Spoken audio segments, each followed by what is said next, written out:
This country is wild. Here are 5 things I learned about Montenegro, from least to most surprising. Montenegro is one of the few countries in the world that doesn't have a McDonald's. In fact, McDonald's had a location here in 2003 but had to close it in a few years. The reason is simple. Montenegro is a really small country of just 600,000 and Crnogorci prefer traditional food.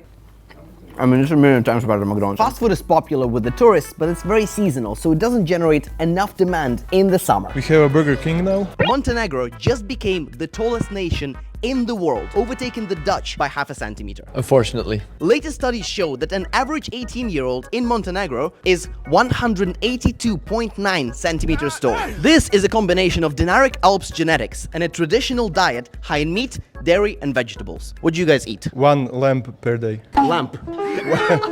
1 lamb per day. 1 lamp. That's why. Okay, case closed. Montenegro is the only country in Europe where tourism is more than a third of their GDP. 30.8% of their money comes from tourism. That's way more than Croatia and Iceland, number 2 and number 3. In fact, technically, Airbnb is the biggest employer in the country, given how many locals rent out their flats for the summer season. Montenegro is actually the only country in the world to have 5 official languages. Montenegrin, that is the main language, but also Serbian, Bosnian, Albanian, and Croatian. And they also have 2 official alphabets, the Latin alphabet and the Cyrillic, that actually originates from the Balkans. Which ones can you understand well and which ones not so much? Croatian, Bosnian and Serbian, Macedonian, Slovenian, so and so, but we can communicate. We were part of the same country. It's important because in Balkans we just like to share how independent each country in Balkans is. It's about identity. Montenegro doesn't actually have a currency. It actually uses someone else's currency, technically without permission. While Montenegro joined NATO in 2017, it's not in the EU or in Eurozone. But 2 decades ago, Montenegro just decided to start using euros without any agreement from the EU to use the Eurozone currency. This was actually a genius soft branding move by the country